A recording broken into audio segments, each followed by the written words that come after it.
The hospital corridor fell silent as Dr. Chikwudi Okafor's voice echoed off the pristine white walls of St. Michael's Private Hospital in Victoria Island, Lagos.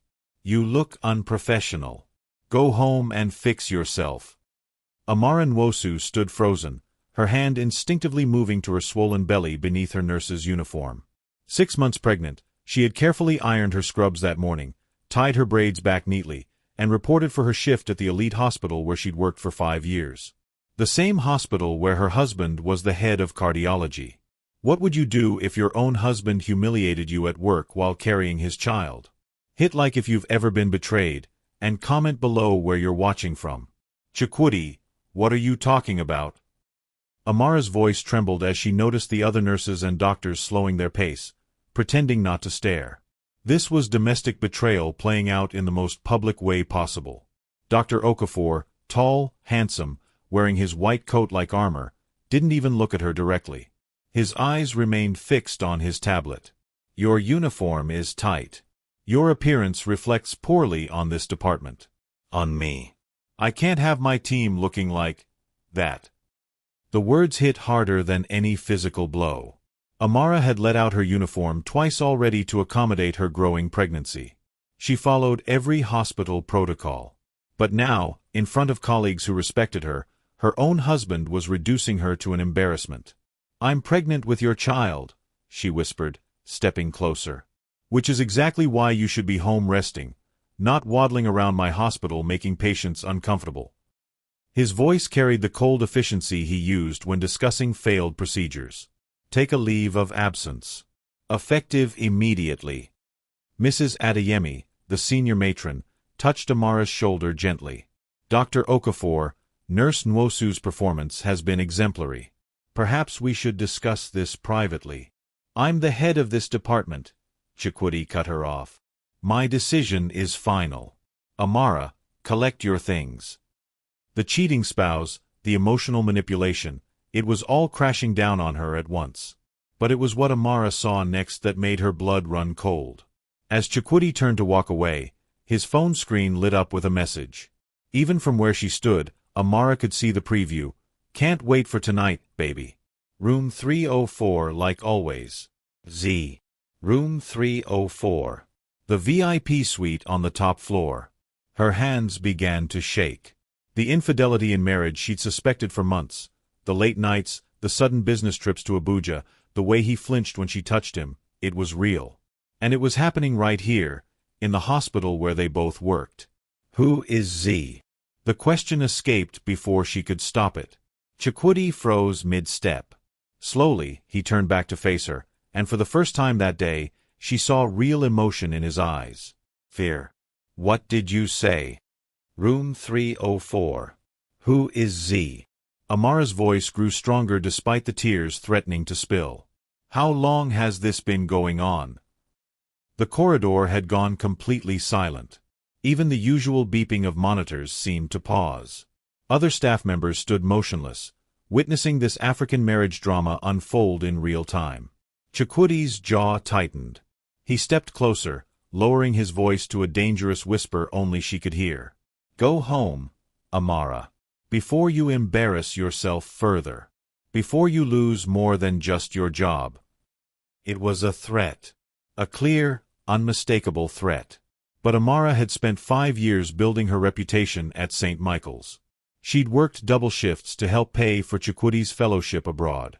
She'd stood by him when he was just another resident with dreams bigger than his bank account. And now, pregnant with his son, she'd seen the ultrasound just last week, he was throwing her away like medical waste. "I want to see who she is," Amara said, surprised by her own calm. "Take me to room 304. Chikwudi's eyes flashed with something dark. "You're hysterical. Pregnancy hormones. Security." 2 security guards appeared from around the corner, as if they'd been waiting. As if this whole scene had been planned.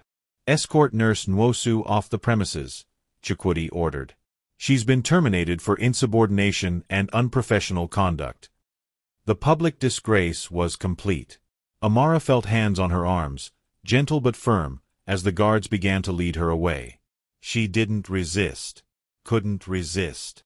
Her mind was spinning too fast, trying to process the betrayal, the cruelty, the calculated destruction of everything she'd worked for. But as they passed the elevator bay, she looked up at the floor indicator. Someone was coming down from the top floor. From the VIP suites. The doors opened, and out stepped Dr. Zainab Bello, young, beautiful, wearing designer heels and a white coat that probably cost more than Amara's monthly salary. The hospital's newest cosmetic surgeon, transferred from their Abuja branch 3 months ago. The same time Chukwudi's behavior had changed. Zainab's eyes met Amara's for just a fraction of a second, and in that moment, Amara saw the truth. The confirmation. The other woman didn't even have the decency to look guilty. She just smiled. That smile would haunt Amara for the next 6 months, but it would also fuel the revenge that would bring St. Michael's Hospital to its knees. Don't forget to like, subscribe, and turn on notifications for more gripping stories like this. What do you think Amara should do next? Comment below and let's discuss this infidelity in marriage. 3 weeks had passed since the humiliation, and Amara sat in her small flat in Surulere, surrounded by cardboard boxes and the remnants of a life she no longer recognized. The place felt suffocating. Every corner held memories of Chukwudi's lies. The couch where he'd kissed her goodbye each morning while secretly planning his betrayals. The kitchen where he'd promised her forever over jollof rice and plantains. Her phone buzzed for the 100th time that day. Another message from her mother in Enugu. Amara, your aunties are asking questions. What should I tell them about the baby? About Chukwudi? She deleted the message without responding. How could she explain that her marriage was built on sand? That the man she'd trusted had orchestrated her public disgrace with surgical precision? The knock on her door startled her. She wasn't expecting anyone. Through the peephole, she saw Mrs. Adeyemi, the senior matron from St. Michael's, holding a large envelope. Amara opened the door slowly. Ma, you shouldn't be here. If Chukwudi finds out. Let that foolish boy find out, Mrs. Adeyemi said, pushing past her into the flat. The older woman's face was set in grim determination. Sit down, child.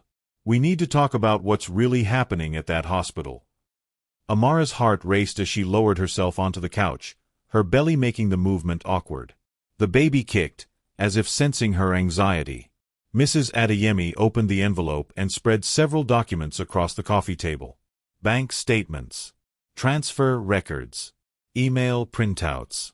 I've been at St. Michael's for 23 years, the matron began, her voice heavy with disappointment. I've seen doctors come and go, affairs start and end, but what your husband is doing. This is different. This is theft. Theft. Amara leaned forward, scanning the documents. Chukwudi and Dr. Zainab Bello have been falsifying patient records for cosmetic procedures. They're billing insurance companies for complex cardiac surgeries that never happened, then pocketing the difference. Over 4 million naira in the last 3 months alone. The emotional manipulation suddenly made sense. Chukwudi hadn't just wanted Amara gone because of his affair, he'd needed her gone. She knew the hospital systems better than anyone. She processed patient files, cross-referenced procedures, caught billing errors that others missed. Why are you showing me this? Amara whispered. Mrs. Adeyemi's eyes softened. Because you were always the honest one. Because that man destroyed your reputation to cover his crimes. And because... She paused, reaching for another document. Because he's planning to do worse. The next paper made Amara's blood run cold. It was a life insurance policy. On her. 2 million naira, with Chukwudi as the sole beneficiary, taken out just 2 months ago. I found this in his office when I was looking for the billing records, Mrs. Adeyemi explained. Amara, I don't want to frighten you, but combined with everything else. He wants me dead. The words came out flat, emotionless, because Amara's mind couldn't fully process the depth of the betrayal. This wasn't just infidelity in marriage anymore. This was something far more sinister. Her phone buzzed again. This time, it was Chukwudi. We need to talk. Meet me at the house in Ikoyi tomorrow at 2 p.m. It's about the baby. About us. I want to make things right. The house in Ikoyi. The luxurious 3-bedroom apartment they'd moved into just 6 months ago, right around the time the fraud began. Amara had wondered how they could suddenly afford it on their combined salaries. Now she knew. "Don't go," Mrs. Adeyemi urged. "That man is desperate, and desperate men do terrible things." But Amara was already thinking ahead, her nurse's training kicking in, assess the situation, triage the threats, develop a treatment plan. She'd spent years caring for others, adapting to emergencies, staying calm under pressure. Those same skills could be used for something else now. Revenge. "I need you to make copies of everything," Amara said quietly. "Keep one set somewhere safe. Give one set to your lawyer. And I need the contact information for the hospital's board of directors." Mrs. Adeyemi smiled grimly. "Now you're thinking smart." After the matron left, Amara sat alone in the darkening flat, her hands resting on her belly. The baby kicked again, strong, healthy, full of life. Her son would be born into this mess, but she'd be damned if he'd grow up with a father who was both a cheater and a thief. Her laptop sat on the table, and Amara pulled it toward her. She began researching medical fraud, insurance investigation procedures, whistleblower protections. Hours passed as she built her case, document by document, connection by connection. Around midnight, another message arrived. Not from Chukwudi this time. Unknown number, stop digging, or you'll regret it. Think about your baby. The threat was clear. Someone knew what she was doing. But who? Chukwudi? Zainab? Someone else involved in their scheme? Amara's hands trembled as she typed her response. "I'm already thinking about my baby. That's why I won't stop." She hit send, then immediately called Mrs. Adeyemi. "They're threatening me," Amara said when the matron answered. "I need to move faster than planned." "What do you need?" "Access to Chukwudi's office. Tonight. Before he has a chance to destroy evidence." There was a pause. "You're talking about breaking into St. Michael's." "I'm talking about getting what belongs to my son. That fraud money, it should be supporting his future, not funding Chukwudi's affair." Mrs. Adeyemi sighed. "I still have keys to the administrative wing. But Amara, if we're caught." "We won't be. I know that hospital better than my own home. I know the security schedules, the camera blind spots, which doors stick." 2 hours later, Amara stood outside St. Michael's private hospital, dressed in black, her pregnant belly hidden under a large jacket. Mrs. Adeyemi waited by the service entrance, keys in hand. The co-parenting tension, the financial manipulation, the layers of domestic betrayal, it all led to this moment. Amara was done being the victim, done being the cast-aside wife. They slipped inside, moving through darkened corridors Amara had walked 1,000 times. Chukwudi's office was on the 3rd floor, and they took the service stairs to avoid cameras. The door clicked open. Mrs. Adeyemi stood guard while Amara moved to the desk, pulling out her phone to photograph everything. More bank statements, patient files, communications with pharmaceutical suppliers who were clearly part of the fraud ring. Then she saw it. A folder labeled Z. Personal. Inside were love letters from Zainab, hotel receipts, and something that made Amara's stomach drop, ultrasound photos. Zainab was pregnant too. Will Amara expose Chukwudi's crimes, or will his threats silence her forever? Drop a comment sharing your thoughts on this shocking twist. And if you're loving this story of revenge and resilience, hit that subscribe button so you don't miss what happens next. The ultrasound photo slipped from Amara's trembling fingers, fluttering to the polished floor of Chukwudi's office. 8 weeks. Zainab was 8 weeks pregnant. Amara did the math instantly. Nurse's habit. 8 weeks ago was right after that medical conference in Abuja that Chukwudi had insisted on attending alone. The conference that had stretched from 3 days to a full week. "Amara, we need to go," Mrs. Adeyemi whispered urgently from the doorway. "Security changes shifts in 5 minutes." But Amara couldn't move. She stood frozen, staring at the ultrasound image on the floor, her own 6-month belly pressing against the desk edge. 2 women. 2 babies. 1 cheating spouse who'd built an empire of lies. The emotional manipulation cut deeper now. All those times Chakwoody had told her she was paranoid, that she was letting pregnancy hormones make her crazy, he'd been gaslighting her while building a second family with another woman. Amara. Mrs. Adeyemi's voice grew more insistent. Finally, Amara bent down, awkwardly, heavily, and scooped up the ultrasound along with the entire folder. She photographed every page with shaking hands, then carefully replaced everything exactly as she'd found it. Chakwoody could never know she'd been here. Not yet.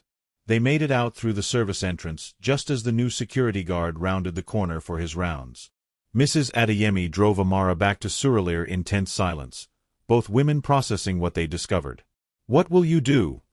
the matron finally asked as they pulled up to Amara's building. "I don't know yet," Amara admitted. "But I know I can't meet him at the Ikoyi house tomorrow. Not alone." Mrs. Adeyemi gripped her hand. "My husband's cousin is a police inspector. I can have him there, waiting nearby, if you want." "No police. Not yet."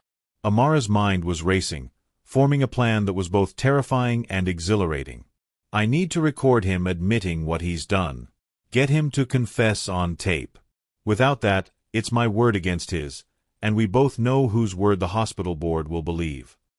The rich doctor or the fired pregnant nurse." Mrs. Adeyemi said bitterly. "I see your point." After the matron left, Amara spent the rest of the night researching Nigerian recording consent laws and downloading apps onto her phone. She barely slept, her mind spinning with scenarios, each one more dangerous than the last. At dawn, her phone rang. "Chakwoody, don't forget. 2 o'clock today. Ikoyi house. Come alone." The line went dead before she could respond. "Come alone." The words felt like a noose tightening. Amara showered and dressed carefully, choosing a loose dress that made her pregnancy more visible. She needed Chakwoody to see her as vulnerable, non-threatening. She needed him comfortable enough to talk freely. She arrived at the Ikoyi house at exactly 2 p.m. The apartment building stood gleaming in the afternoon sun, all glass and steel, the kind of place that screamed new money. Amara had felt so proud when they'd moved in, thinking Chakwoody's career was finally taking off. Now she knew the truth. This palace was built on fraud and infidelity. The elevator ride to the penthouse floor felt endless. Her recording app was already running, hidden in her pocket. Her heart hammered against her ribs. Chakwoody opened the door before she could knock. He looked different, tired, older somehow. Good, she thought viciously. Let him suffer even a fraction of what she'd endured. "Come in," he said, his voice careful, measured. "Thank you for coming." The apartment was exactly as she'd left it 3 weeks ago, except cleaner. Someone had been taking care of it. Someone who wasn't her. "Has Zainab been staying here?" The question came out before Amara could stop it. Chakwoody's face hardened. "Let's sit down. We need to discuss the baby. Your future." "Our baby," Amara corrected, settling onto the leather couch that had cost more than her mother's house in Enugu. "And I think we should discuss your other baby too. The one with Dr. Bello." The color drained from Chakwoody's face. "How did you?" He caught himself, jaw clenching. "You've been snooping. Breaking into places you don't belong. Like my own marriage?"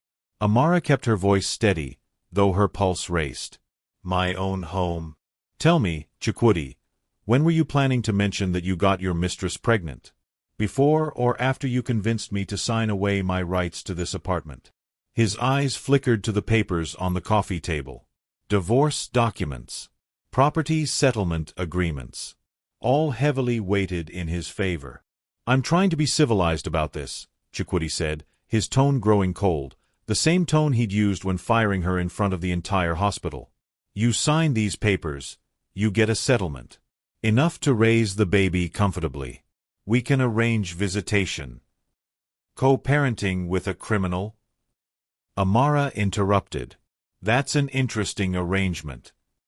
"Watch yourself," Chakwoody warned. "Or what? You'll kick me out again? Humiliate me again?" Amara leaned forward, holding his gaze. "I know about the insurance fraud," Chakwoody. The fake procedures. The millions you and Zainab have been stealing. The silence that followed was deafening. Chakwoody's expression shifted through shock, rage, and finally settled on something calculating and dangerous. You can't prove anything, he said quietly. Bank statements, patient files, email correspondence with pharmaceutical suppliers. Should I continue? Chakwoody stood abruptly, towering over her. You stupid woman. Do you have any idea what you're playing with? The people involved in this, they're not going to let some bitter, fired nurse destroy everything. The people involved? Amara's blood ran cold. How many others are part of this? He laughed, a harsh, ugly sound. You think it's just me and Zainab? The hospital administrator, 3 board members, half the surgical staff, everyone gets a cut. And you think you can just walk in and expose us? You and that old matron. So he knew about Mrs. Adeyemi's involvement too. They'd been more careless than Amara realized. Here's what's going to happen, Chakwoody continued, pacing now like a predator circling prey. You're going to sign those papers. You're going to take the settlement, which I'm generously offering despite your accusations. And you're going to disappear. Back to Enugu. Raise the baby quietly. If you do this, everyone stays safe. And if I don't? Chakwoody stopped pacing. Then accidents happen. Women fall downstairs. Pregnancies become complicated. Do you understand what I'm saying? The threat hung in the air between them. Amara felt her baby kick, hard, as if sensing the danger. You would hurt your own son, she whispered. I would protect my future, Chakwoody corrected. Zainab's child, the one she's carrying, that's my future. You were just a stepping stone. Someone to support me until I got where I needed to be.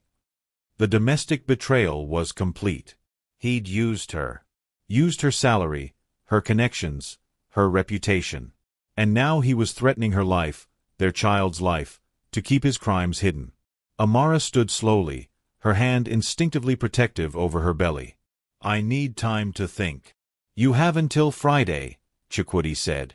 3 days. Sign the papers, or face the consequences.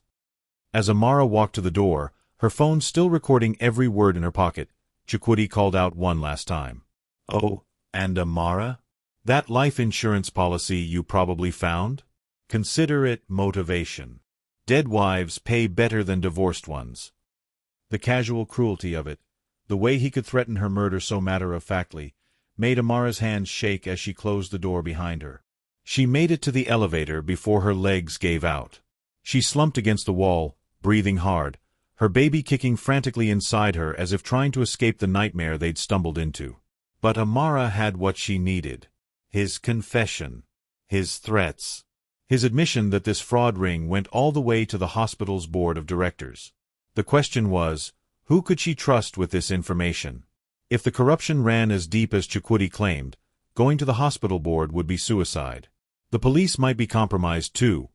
Wealthy doctors had wealthy friends in powerful places. Her phone buzzed. A text from an unknown number, different from the one that had threatened her before. I saw you leave the Ikoyi building.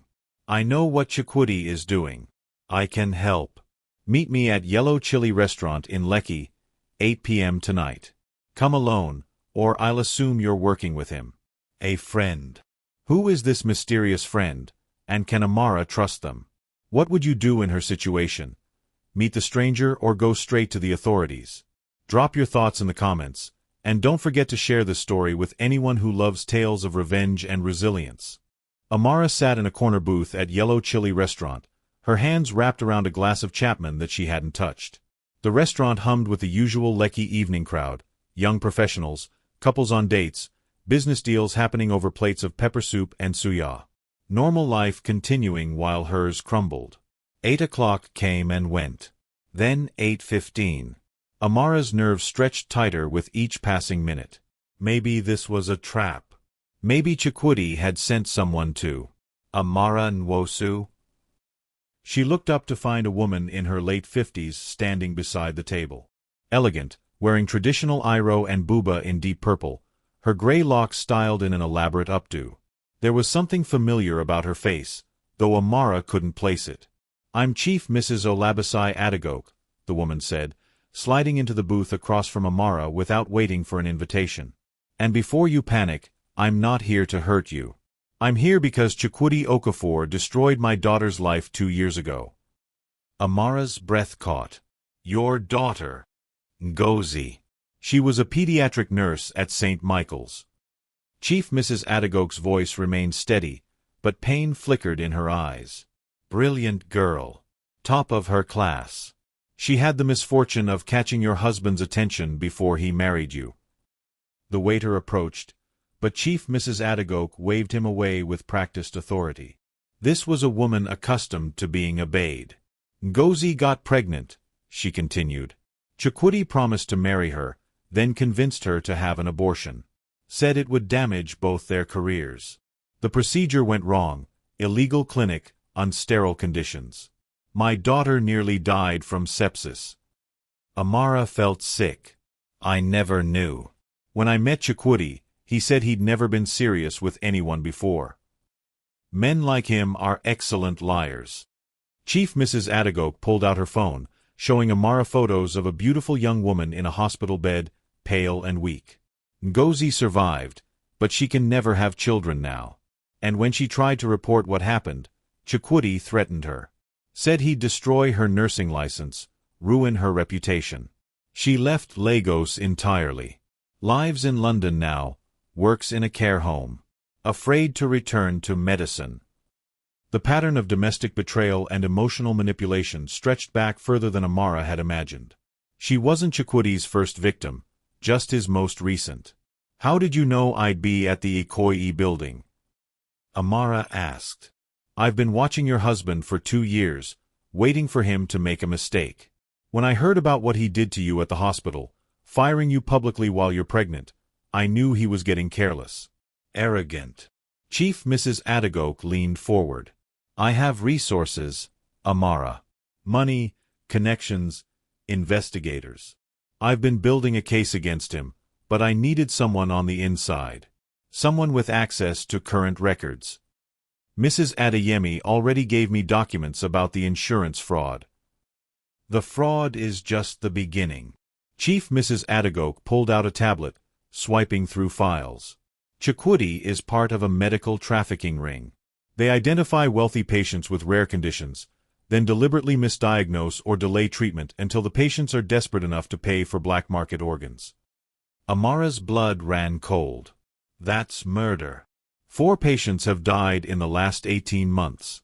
All were scheduled for procedures with your husband.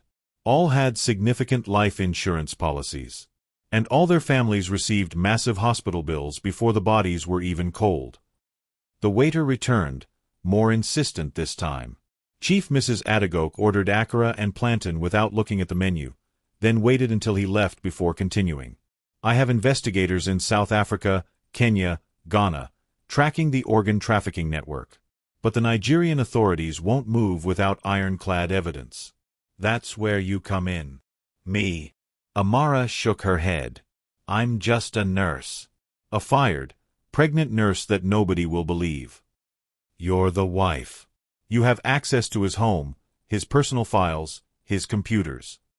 Chief Mrs. Adagok's eyes gleamed with determination. "And you have motivation. He's threatened your child's life, just like he destroyed my daughter's future." "He gave me 3 days to sign divorce papers," Amara said quietly. "Said if I don't, accidents happen. Then we have 3 days to gather enough evidence to bury him." Chief Mrs. Adagok slid a business card across the table. "My lawyer. My accountant. My private investigator. All at your disposal. We expose Chukwudi. We expose the entire ring. We save future victims." It was tempting, so tempting. But Amara had learned not to trust easily. "Why should I believe you? How do I know this isn't another trap?" Chief Mrs. Adagok smiled sadly. "You don't.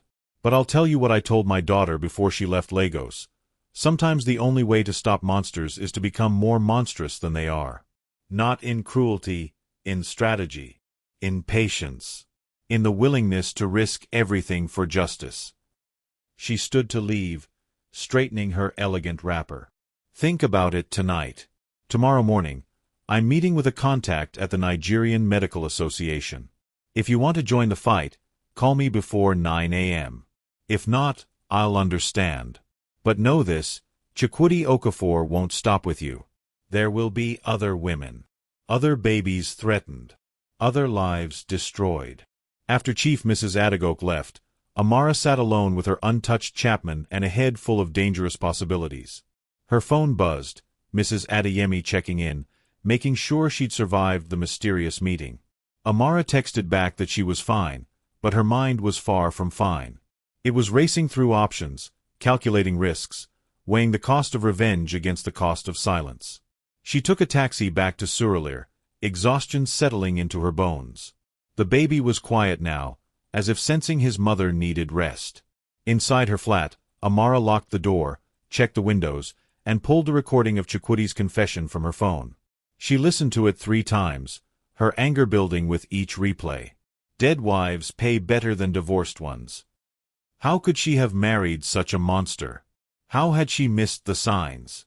Around midnight, unable to sleep, Amara opened her laptop and began searching for information about Chief Mrs. Olabisi Adegoke. The woman was real, a successful businesswoman who owned a chain of hotels across West Africa. Wealthy, connected, and according to several articles, she'd been campaigning for stricter medical regulations since her daughter's mysterious illness 2 years ago. The story checked out. Amara was about to close the laptop when a new email appeared. No sender name, just a subject line, "You should see this." Her finger hovered over the delete button, but curiosity won. She opened it. The email contained a video file. Amara clicked play, and her world tilted on its axis. It was security footage from St. Michael's Hospital, dated 3 weeks ago, the day Chukwudi had fired her.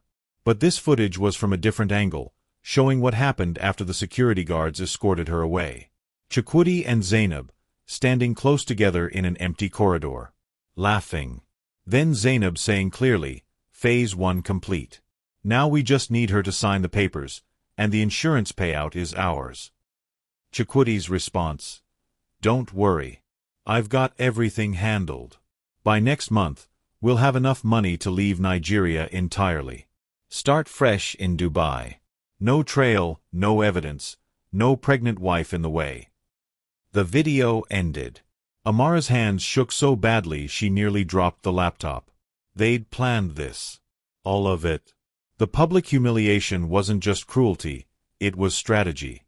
Break her down emotionally, isolate her from her support system, make her desperate enough to sign anything. And the life insurance policy. They weren't just threatening her. They were planning to kill her and make it look like an accident. Her phone rang, making her jump. Unknown number. "Did you get my email?" The voice was male, deep, unfamiliar. Who is this? Someone who worked with Chukwudi. Someone who got out before things got too dark. A pause. "My conscience won't let me stay silent anymore." That video. It's backed up in 3 different locations. If anything happens to you or that baby, it goes straight to the police, the medical board, and every news station in Lagos. Why are you helping me? Because I have a sister, a daughter, and I can't sleep knowing what these people are planning. The man's voice cracked slightly. "Be careful, Amara. And whatever you do, don't sign those papers. The moment you do, you become expendable." The line went dead.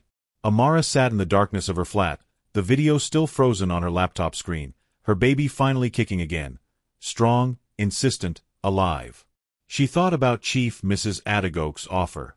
About Mrs. Adeyemi's loyalty. About the anonymous man who'd risked everything to send her that video.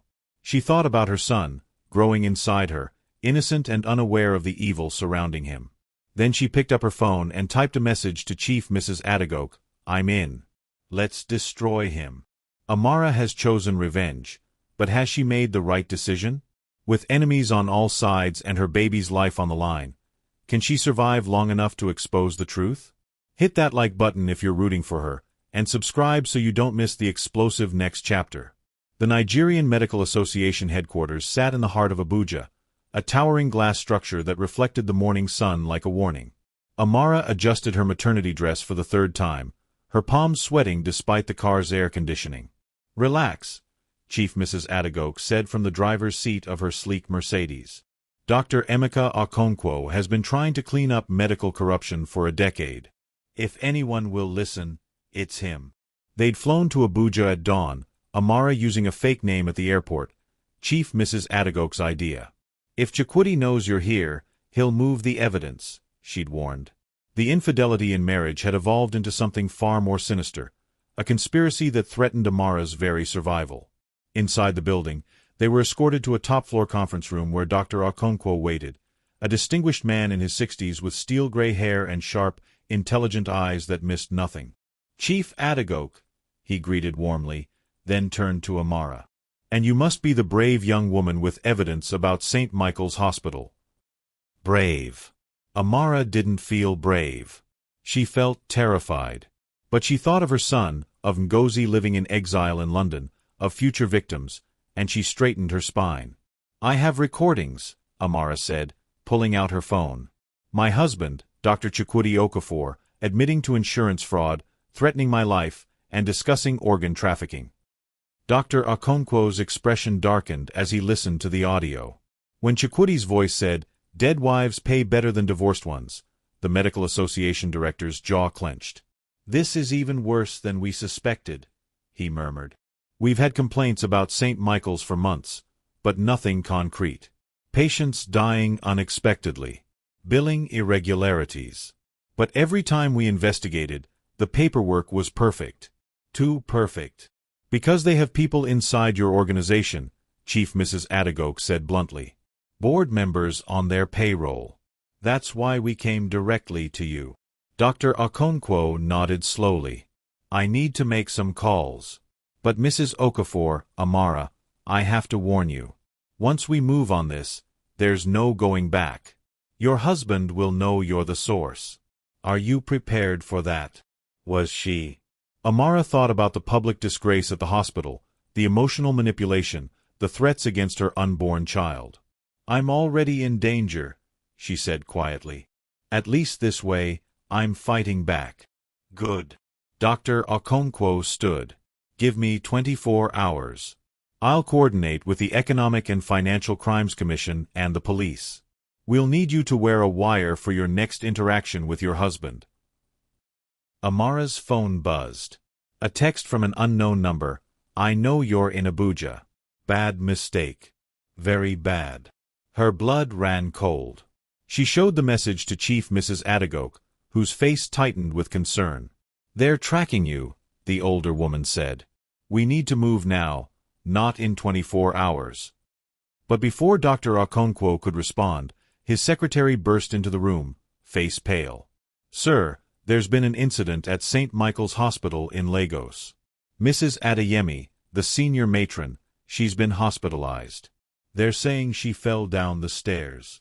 Amara's world spun. Mrs. Adeyemi, the woman who'd risked everything to help her. Is she alive? Yes, but she's in critical condition. Fractured skull, internal bleeding. "It wasn't an accident," Amara said, her voice hollow. "They're sending a message. This is what happens to people who help me."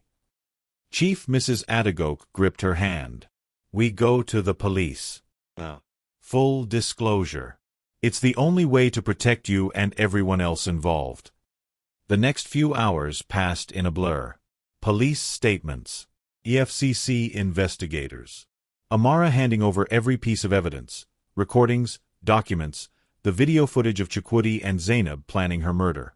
By the time they finished, night had fallen over Abuja, and Amara was exhausted to her bones. "We're putting you in protective custody," the lead investigator, Inspector Taiwo, announced. "There's a safe house in Maitama. Armed guards. You'll stay there until we can make arrests." "What about my mother in Enugu? If they can hurt Mrs. Adeyemi, they can hurt her." Already arranged. We're sending officers to bring her here safely. Chief Mrs. Adagoke drove Amara to the safe house, a modest apartment in a gated compound with 2 armed policemen stationed outside. It felt surreal, like something from a movie rather than her actual life. Get some rest, Chief Mrs. Adagoke urged. Tomorrow, the real fight begins. But sleep wouldn't come. Amara lay in the unfamiliar bed, her baby rolling and kicking, probably sensing her anxiety. She thought about Mrs. Adeyemi in a hospital bed, fighting for her life. About Ngozi in London, scarred forever by Chukwudi's cruelty. About her own son, who deserved better than a father who was a monster. Around 3 a.m., her phone rang. She'd been instructed not to answer unknown numbers, but this one showed St. Michael's Hospital. Against her better judgment, she answered. Amara. Chukwudi's voice was ice-cold. I know where you are. I know what you've done. And I'm giving you one last chance. To what? Sign divorce papers before you murder me.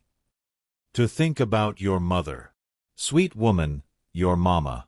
Lives alone in that compound in Enugu. So many things can go wrong in a city like that. Fires. Break-ins. Tragic accidents.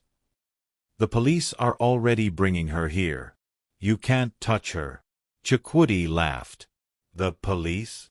Amara, my sweet, naive wife.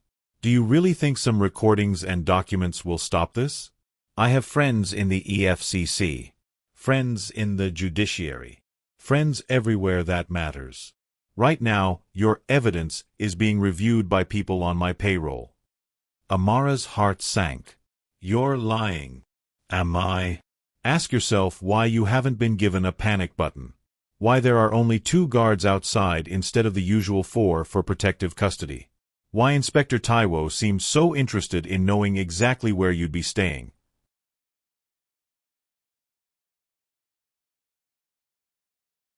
No. It couldn't be true.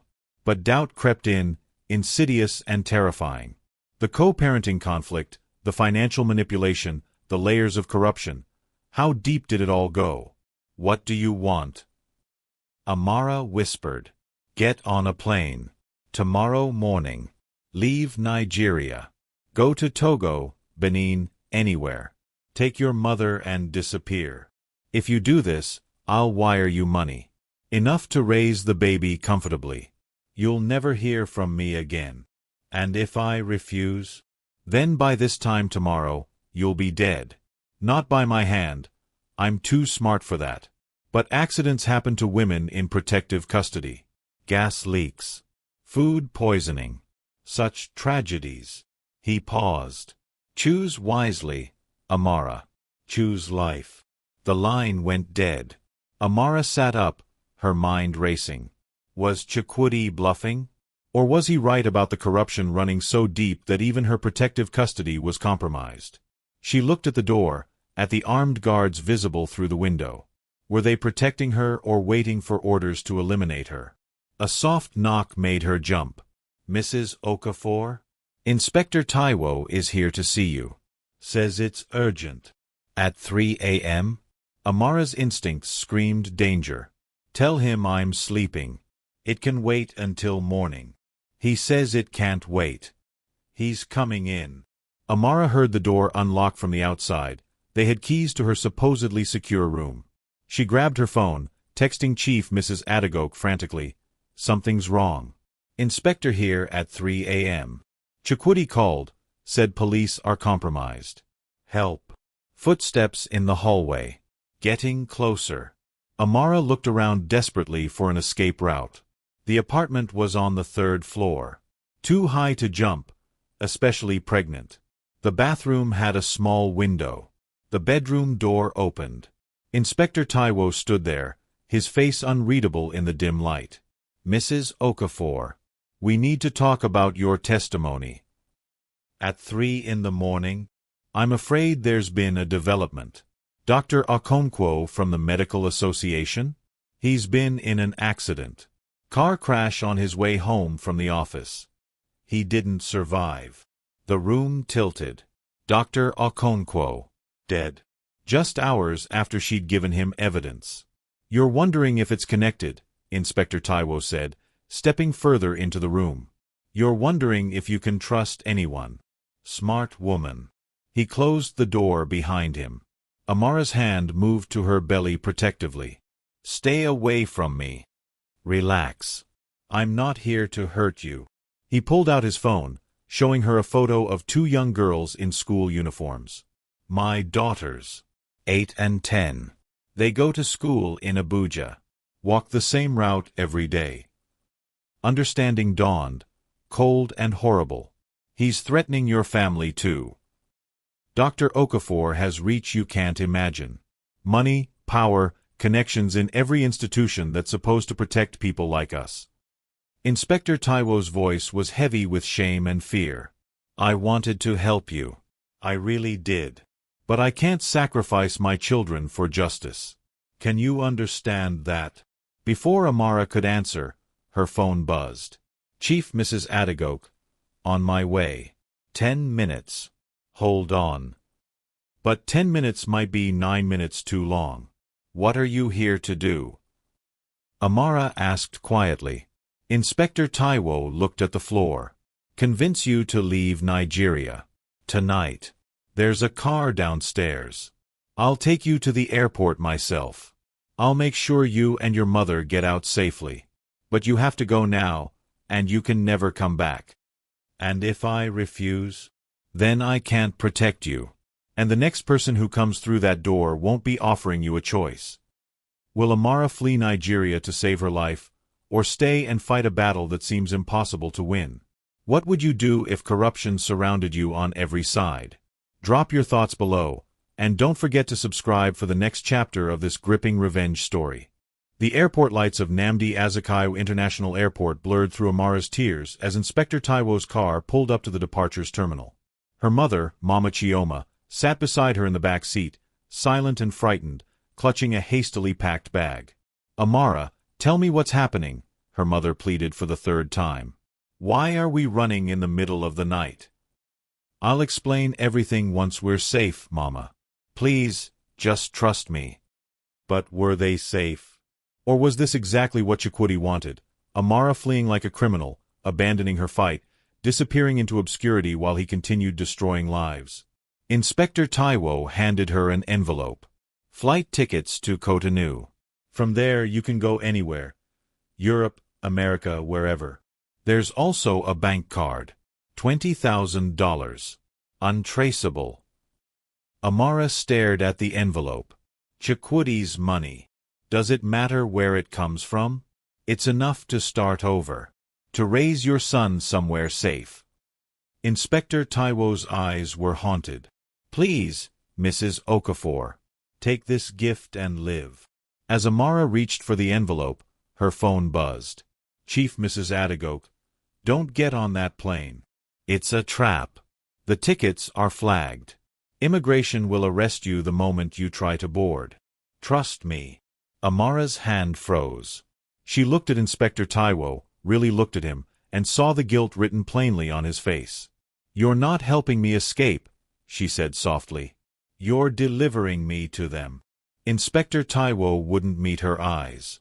"I'm sorry. My daughters. So you'd sacrifice me and my son to save yours?" Amara's voice rose. "You'd let Chukwudi win, let him kill more people, destroy more lives?" "What choice do I have?" he shouted back. "You don't know these people. Dr. Okonkwo is dead. Mrs. Adeyemi might not survive the night. Everyone who's tried to stop this has been destroyed. What makes you think you'll be different?" "Because I have nothing left to lose," Amara said quietly. "Chukwudi already took everything. My job, my dignity, my marriage. The only thing I have left is the truth. And I'll be damned if I let him take that too." She opened the car door and stepped out, pulling her confused mother with her. Inspector Taiwo grabbed her arm. "If you don't get on that plane, I can't protect you. They'll kill you. Tonight. Tomorrow. But they will kill you. Then at least I'll die fighting." Amara pulled free and walked away from the terminal, her mother struggling to keep up, her pregnant belly making movement difficult. "Amara, wait." Mama Chioma gasped. "Where are we going?" "Somewhere safe. I hope." Chief Mrs. Adagok's Mercedes screeched to a stop in front of them moments later. "Get in. Now." They barely had the doors closed before the older woman was speeding away from the airport. "Inspector Taiwo was supposed to deliver you to a private hangar where Chukwudi's people were waiting. The arrest was a setup. They'd have you on charges of stealing evidence, interfering with an investigation, anything to discredit you before they made you disappear." "Dr. Okonkwo is really dead?" Amara asked, her voice hollow. "Yes. But his death wasn't in vain." Chief Mrs. Adagok's smile was grim. "Before he died, he sent every piece of your evidence to someone who can't be bought, his daughter, who works for the BBC Africa. She's breaking the story tomorrow morning. Global news. International pressure. Once it's public, Chukwudi can't cover it up." Hope flickered in Amara's chest. "The BBC will really run it?" Medical corruption, organ trafficking, attempted murder of a pregnant woman? It's front-page material. Chief Mrs. Adagok glanced at her. "But we need to keep you alive for 12 more hours. Once the story breaks, killing you becomes more dangerous for them than letting you live." "Where are we going?" "My hotel in Jabi. Private security, cameras everywhere, staff I've employed for 15 years. If Chukwudi wants to reach you there, he'll have to do it publicly. And publicity is the last thing he needs right now." They drove through Abuja's empty streets, Mama Chioma praying quietly in Igbo, her rosary beads clicking between her fingers. Amara's baby kicked steadily, strong, persistent, reminding her why she had to survive this night. Chief Mrs. Adagok's hotel was a boutique property, elegant and secure. They were escorted to the penthouse suite, where 4 armed guards took positions outside the door. "These men have been with me for over a decade," Chief Mrs. Adagok assured her. "I'd trust them with my life. With my daughter's life." Finally able to breathe, Amara collapsed onto the suite's couch. Mama Chioma sat beside her, gripping her hand.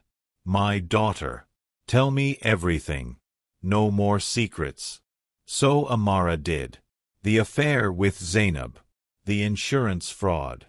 The organ trafficking. The threats against her life and her baby. Her mother's face aged 10 years as she listened, tears streaming down her cheeks. "That man," Mama Chioma whispered. "I welcomed him into our family, fed him my best food, prayed for your marriage. And all this time." She pulled Amara close. "You should have told me sooner. We could have handled this together. I was ashamed, Mama. I thought I'd failed as a wife." "You didn't fail. He did." Her mother's voice turned fierce. "And now we make sure he pays for every sin." Around 6 a.m., as dawn broke over Abuja, Chief Mrs. Adagok's phone rang. She answered, listened, then smiled, the first genuine smile Amara had seen from her. "The BBC story just went live," she announced, pulling it up on her tablet. "Look." The headline read, "Nigerian hospital accused of medical fraud and organ trafficking ring." Below it was a photo of St. Michael's Hospital, and another of Chukwudi in his white coat, looking distinguished and trustworthy, a wolf in sheep's clothing. The article detailed everything: the fake procedures, the insurance fraud, the suspicious patient deaths, the organ trafficking network spanning multiple countries. It quoted Dr. Okonkwo's preliminary findings and featured testimony from other victims who'd come forward after Ngozi's story was included. But it was the final paragraph that made Amara's heart race. Dr. Okafor's pregnant wife, Nurse Amara Nwosu, provided crucial evidence to investigators before reportedly fleeing Nigeria after receiving death threats. Multiple sources within the Nigerian police force suggest corruption may have compromised the investigation, with officers allegedly working to silence witnesses rather than protect them. Her phone exploded with notifications. Messages from old friends, former colleagues, even patients she'd cared for. All expressing shock, offering support, demanding justice. And then one message that made her blood freeze: "You made a mistake going public. Now everyone you love becomes a target. Starting with your mother." Oh. CO. Chukwudi Okafor. Amara showed the message to Chief Mrs. Adagok, whose expression hardened. Idle threats. He's panicking. The story is global now. If anything happens to you or your mother, he's the obvious suspect. But just as she said this, the hotel's fire alarm began to shriek. The guards burst into the suite. We need to evacuate. There's smoke coming from the 4th floor. It's a diversion, Chief Mrs. Adagok said immediately. Get them out through the kitchen. Use the service elevator. They moved quickly, Amara, her mother, Chief Mrs. Adagok, and 2 guards rushing through the hotel's back corridors while guests poured into the main stairwells. The service elevator opened onto the kitchen, where staff stood confused, and they pushed through to the loading dock. A van was waiting there. Not a hotel vehicle. The side door slid open, revealing Zainab Bello, her pregnant belly visible under a flowing dress. She held a gun. "Hello, Amara," she said calmly, as if they'd met for coffee. "Chukwudi sends his regards. Get in the van. All of you. Or I start shooting, and hotel security won't arrive in time to save anyone." The guards reached for their weapons, but Zainab was faster. She fired once, the bullet hitting the concrete at their feet. Next one goes in the old woman's leg. "Your choice, Amara. You and your mother in the van. Now." This was it. The moment Amara had feared since the beginning. Trapped, with her mother's life in the balance, facing the other woman who'd helped destroy her marriage. Chief Mrs. Adagok stepped forward. "Take me instead. Let them go." "How noble," Zainab said mockingly. But no. Chukwudi was very specific. He wants Amara. He wants to look her in the eyes when he... A shot rang out. But it didn't come from Zainab's gun. It came from behind her. Zainab stumbled forward, the gun clattering from her hand. Behind her stood Inspector Taiwo, his service weapon still raised, his face a mask of grim determination. "I couldn't let you get on that plane," he said to Amara. "But I couldn't let you die either. Not when my conscience was already drowning." Zainab collapsed to the ground, clutching her shoulder, screaming. Hotel security and police sirens filled the air.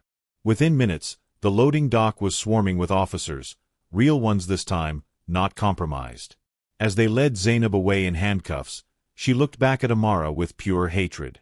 "This isn't over. Chukwudi will destroy you. He always wins." But Amara met her gaze steadily. "Not this time." With Zainab arrested and the story gone global, has Amara finally won? Or does Chukwudi have one last devastating move? The final chapter drops next. Don't miss the explosive conclusion. Like and subscribe to see how this revenge story ends. 6 months later, Amara stood in the marble lobby of St. Michael's Private Hospital, her 3-month-old son, Chima, strapped to her chest in a baby carrier. The hospital looked the same, gleaming floors, expensive artwork, the scent of antiseptic mixed with money. But everything had changed. Everything. The security guard at the desk did a double-take when he recognized her. "Nurse Nwosu? I mean..." "Chief Executive Officer Nwosu," corrected the woman beside Amara, a sharp-suited lawyer from the hospital's new board of directors. "Show some respect." The guard stammered an apology, and Amara allowed herself a small smile. It still felt surreal, even after 3 weeks of intensive briefings and strategy sessions. The hospital that had thrown her out for looking unprofessional, while pregnant, now belonged to her. Well, not entirely. But close enough. After the BBC story broke and Zainab's arrest, the investigation had moved with shocking speed, propelled by international pressure and media attention. The Economic and Financial Crimes Commission had frozen St. Michael's assets. The Medical Association had suspended licenses.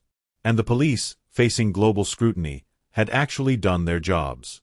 Chukwudi had been arrested at the airport trying to flee to Dubai with 2 suitcases full of cash and fake passports. The image of him in handcuffs had made front-page news across Africa. His trial was set to begin next month. Charges including fraud, conspiracy to commit murder, medical malpractice, and involvement in organ trafficking. He was looking at 25 years minimum. Zainab had turned state's witness, hoping for a reduced sentence. Her testimony had implicated 3 board members, the hospital administrator, and a network of complicit doctors across 4 countries. The infidelity in marriage that had started this nightmare had ultimately been the thread that unraveled everything. "Ready?"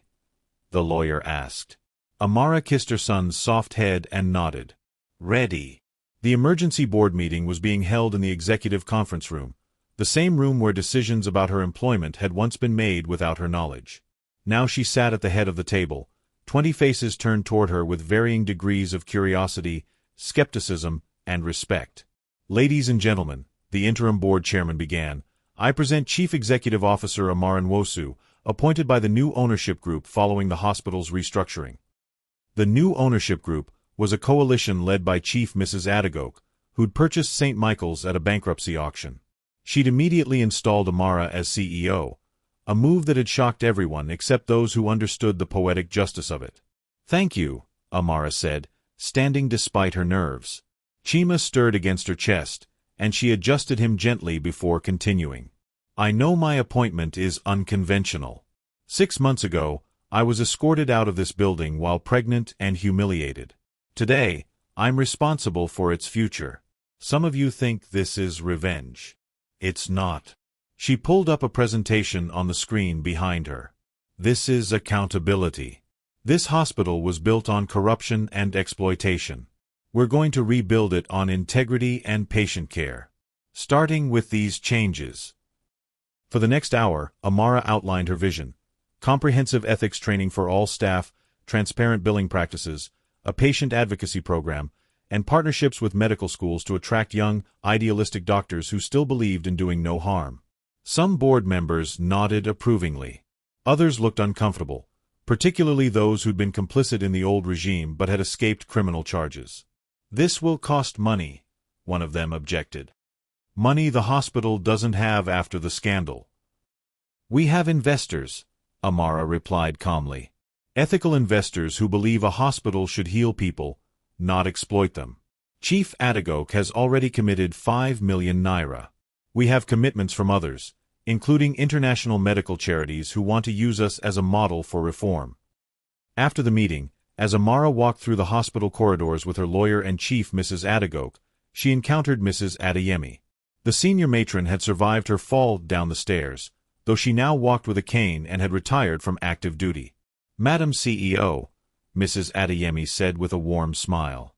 "How does it feel?" "Terrifying," Amara admitted. "I'm a nurse, not a business executive." "You're a survivor," Mrs. Adeyemi corrected. "And survivors know how to fight for what matters. This hospital needs that more than it needs another business degree." They continued to Amara's new office, the same office that had once belonged to Chukwudi. She'd had it completely redecorated, removing all traces of him. Her nursing degree hung on the wall alongside her new MBA, fast-tracked through an accelerated program. Photos of Chima smiled from her desk. Chief Mrs. Adagoke lingered after the others left. "How are you really doing?" she asked gently. Amara sank into her chair, suddenly exhausted. "Some days I can't believe this is real. That we won. That Chukwudi is actually facing consequences." "You did more than win," the older woman said. "You changed an entire system. The Medical Association has implemented new oversight procedures because of your case. 3 other hospitals have been investigated. You saved lives, Amara. Future lives that would have been destroyed." "What about Ngozi?" Amara asked. "Your daughter. Has she?" Chief Mrs. Adagoke's expression softened. "She's coming home next month. She wants to meet you. Says if you can reclaim your power, maybe she can too." Her eyes glistened with tears. "You gave my daughter her courage back. That's worth more than any revenge." After everyone left, Amara sat alone in her office, Chima sleeping peacefully against her chest. Her phone buzzed, a message from her mother. "I made Ofnsala. Come home and eat before you collapse from exhaustion." Home was a new apartment in Ikoyi, not the one she'd shared with Chukwudi, but a different building entirely. Clean, fresh, untainted by betrayal.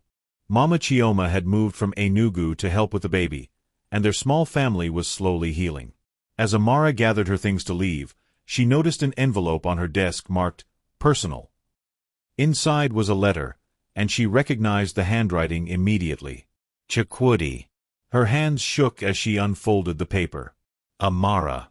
I won't ask for forgiveness. I don't deserve it. But I need you to understand something. I never meant for things to go this far. The fraud started small. Just a few billing errors to cover debts. Then it grew. The organ trafficking, the threats, other people brought those in. I got caught in something bigger than myself. I know you won't believe me, but I did love you once. Before the money, before the power corrupted everything good in me. You were the best thing in my life, and I destroyed it. I destroyed you. I'm sorry. Our son, Chima, he deserves better than me. Better than the Okafor name. Keep him away from this. Raise him to be nothing like his father. You won. I hope it brings you peace. Chikwudi. Amara read the letter 3 times, waiting to feel something, anger, satisfaction, grief. But all she felt was tired. Tired of carrying the weight of his choices. Tired of the domestic betrayal that had consumed so much of her energy. She walked to the window overlooking Victoria Island, watching Lagos's chaotic traffic, the city that had witnessed her destruction and her resurrection. Chima stirred, making soft baby noises, reminding her why she'd fought so hard. Not for revenge, despite what people thought. For justice. For dignity. For the right to raise her son in a world where women weren't disposable, where corruption didn't always win, where speaking truth actually mattered. Her phone rang. Inspector Taiwo. Mrs. Nwosu, sorry, CEO Nwosu, I wanted you to know. Dr. Okonkwo's daughter is launching a foundation in her father's name. They want you on the board. They're focusing on protecting healthcare whistleblowers. I'd be honored, Amara said softly. After hanging up, she took one last look at Chikwudi's letter, then fed it into her office shredder. Some things didn't deserve to be kept. Some chapters needed to end completely before new ones could begin. She left St. Michael's Hospital as the sun set over Lagos, painting the sky in shades of orange and gold. Tomorrow would bring new challenges. Running a hospital was no small task, especially one recovering from scandal. There would be financial struggles, staff resistance, and critics who doubted a 30-year-old single mother could pull this off.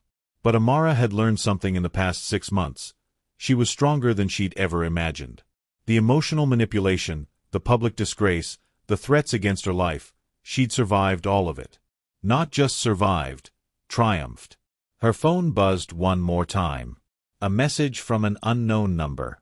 Saw your BBC interview. My husband is a doctor doing the same things yours did.